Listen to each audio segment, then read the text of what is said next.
The British Empire in India was not a planned event. Initially, they arrived in India for trade, not territory, as they were mere businessmen, not conquerors. Eventually, the East India Company started to transform its operations from a simple trading company to a ruthless ruling empire. This transformation cost the Indians 200 years of their independence and enabled Britain to position itself as one of the richest countries in the world. These two countries share a long history. Before we begin, subscribe to our channel and hit that bell icon to never miss a video from us. India was captured by a country that is almost 20 times smaller in size. The British rulers were aware that they could not control a country this vast with its limited army, so they famously used the strategy of divide and conquer by Julius Caesar. In this way, they divided up strong kingdoms into small, easily conquerable segments. The British Empire also made it a policy to pay religious leaders to speak out against each other, slowly poisoning the relationship between different faiths. The hostile relationship between India and Pakistan can be attributed as a direct result of this policy. But how did the British government manage to conquer such a tremendous expanse of land with just 250,000 soldiers? To better understand this, let's go back all the way to the 1600s when it all began. On December 31st, 1600, Queen Elizabeth I signed a royal charter that enabled a group of merchants to conduct trade with India. The group was later named the East India Company, and they participated in the East Indian spice trade. However, it is said that the merchants were deployed to compete with other merchants from Denmark, France, and Portugal, who were operating in the East Indies. Slowly, the East India Company got involved in cotton, silk, indigo, saltpeter, tea, and even transported slaves. During the mid-1600s, the East India Company's major trading station was in the southern part of India, in Masulipatam, established in 1611. But in 1639, one of the kings of a South Indian kingdom, Damarla Venkatadri, allowed the British merchants to buy lands in his territory. This was a pivotal moment for both countries, as no British citizen could directly own a piece of land in India before that.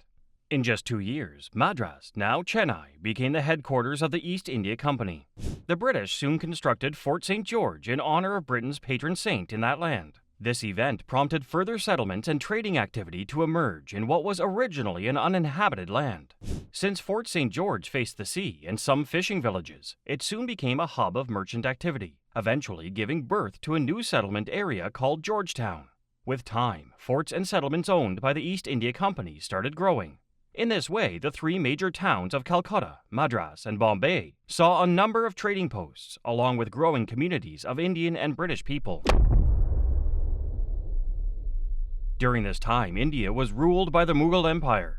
However, in 1707, the Emperor of India, Aurangzeb, died of natural causes, which prompted a series of incapable successors to take the throne. Eventually, instability in the political scene emerged, and the East India Company made sure to take advantage of that.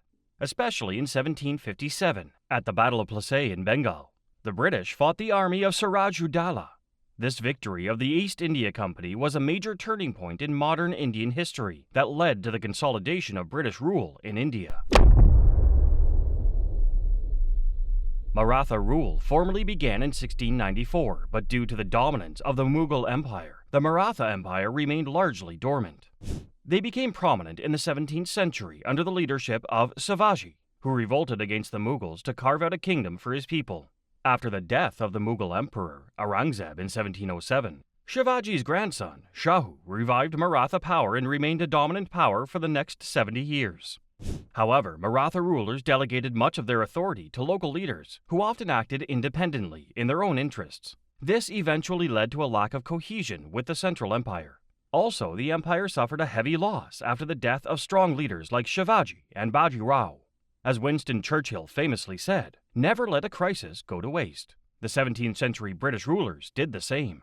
After 3 Anglo-Maratha wars between the East India Company and the Maratha Confederacy that lasted almost 4 decades, the Marathas were finally defeated. While all this was happening in India, Britain was dominating the international trade market. Its competitors, France, Spain, and Portugal, were having a rough time managing their influence in the Indian subcontinent.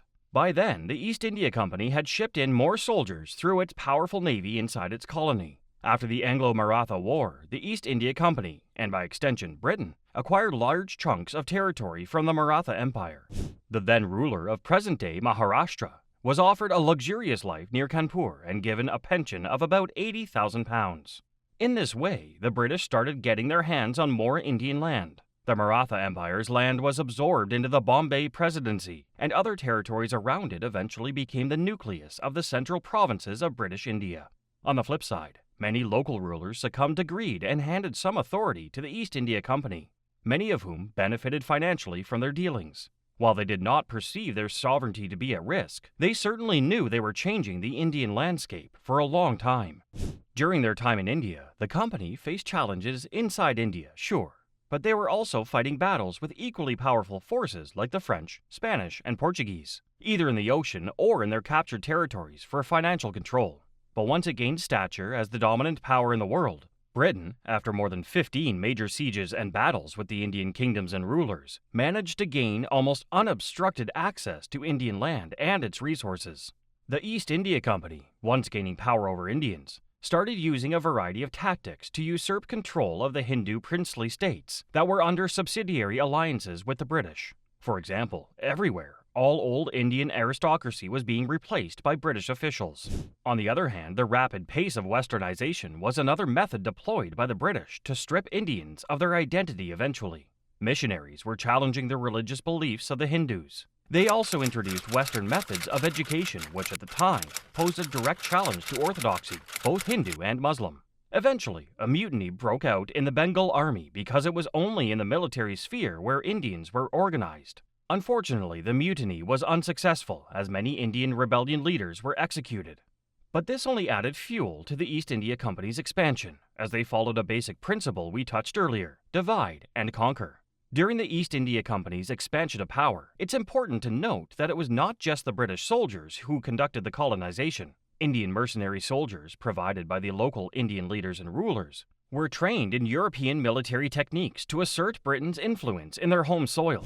Such military advantages made the East India Company a powerful player in local conflicts and disputes. They also saw great financial support from some Indian merchants and bankers, who saw an unmissable commercial opportunity in this foreign body's increasing influence.